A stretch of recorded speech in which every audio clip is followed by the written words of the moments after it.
What's up, peeps? Are you guys on console and playing on controller, and do you want to get this kind of tracking where not only do you beam people, but it literally seems like you're aim locking onto people's heads and bodies? Well, ladies and gentlemen, this video with 3 easy tips will help you with that. Tip number 1 is going to be understanding your weapon. Now, the easiest weapon to help to track people is a weapon that only goes up and down. For example, the SCG. If I shoot the SCG, it does move a little bit to the right, but mostly the gun is just moving upwards. Now, if you had a gun like the RAM or the AS-44 from Vanguard, when you shoot that weapon, it goes up and then it goes heavy to the left. Now, why is that gun harder to control? Well, if I got the SCG and the gun goes up, that means if I go down, I'm gonna have a different speed, but tracking from left to right is going to be the same speed, right? I'm gonna apply the same force if somebody's moving left than if somebody is moving to the right, because my gun is only really moving upwards. If I had a gun like the RAM or like the AS-44 that shoots to the left, my speed of movement to the left is going to be different than if I was tracking somebody to the right. So for your brain, it's going to be a lot different and a lot more harder to comprehend that, because you have a different speed going up,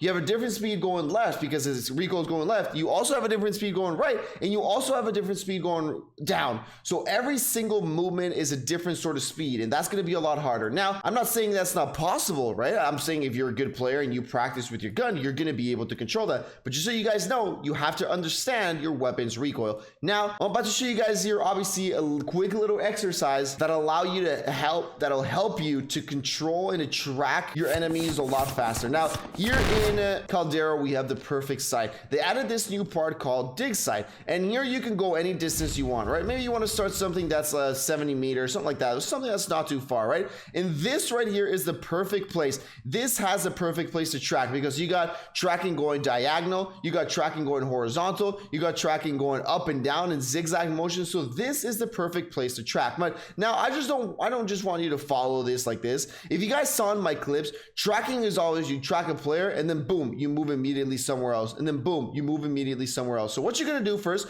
to track and to beam perfectly is first you want to surround this area, right? So first you want to do this exercise where you want to track this perfectly around. So as you guys can see, we're going to track that perfectly. At the beginning, it's going to be a little bit harder for me, right? But now, as you guys can see, now after I know that recoil pattern, tracking is going to be a little bit easier, obviously. As you guys can see here, remember to go slow like that. And what you're going to do is you're just going to track that. And this is one of the best ways, because it's super easy to visualize what you're tracking. And obviously, there is no aim assist, so it's going to be a lot easier when you're going to be tracking that player. And obviously get yourself an ammo box, because you're going to be shooting a lot in here. Now, after we did the outside one, the next thing that you want to do is this little zigzag one. Don't do it fast, because the faster you do it, it's not going to be that hard, right? But what you want to do is you're going to shoot downwards like this, and then you're going to position yourself up as if there was another enemy. You're going to shoot downwards like this, and you're going to position up like there was an enemy. Downwards, up, downwards. And then what you're going to do is the other way. From here, you're going to go up and then down, up and then down. And it's going to look kind of like this. So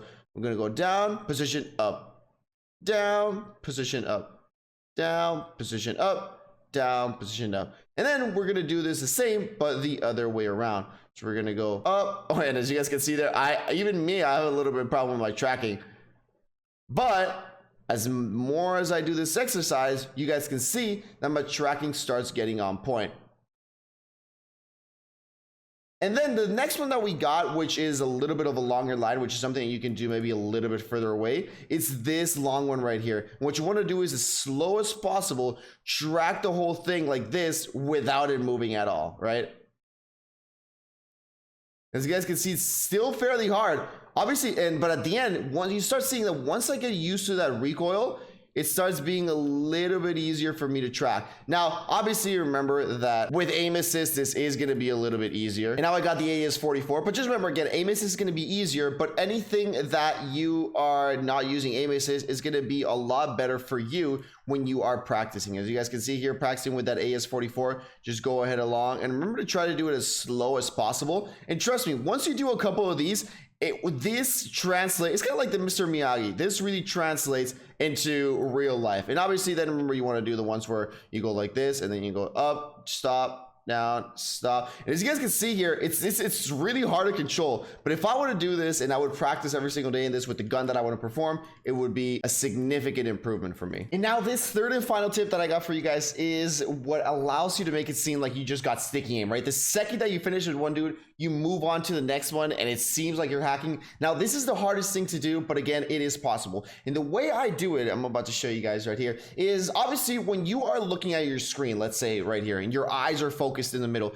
even though your eyes are focused in the middle, you got this thing called peripheral vision, right? So you can see things that are happening outside of your center of your screen. And that is something really important. That's what's gonna allow us to take this to the next level, all right? So after I take this dude right here, my peripheral vision, right? So this guy right here, even though I'm aiming on this one, I already know there is a guy right over here and a guy coming up right over here. So obviously I see I'm not gonna be able to take this guy, so I go on to the next guy. So obviously you go ahead and beam him right there, easy snaps right there. And again, remember, peripheral vision, and you guys are about to check it out right now. So this guy, I start shooting at him, right? But in the middle, in the corner of my eye, I already see this guy moving right over here. As you guys can see, even though that guy went hiding, boom, immediately tracked onto the next guy that I saw with my target, and boom, I saw that other guy moving over there. Again, peripheral vision is always super important. From there, I see that guy moving to the right, and then I start tracking. And again, look at that.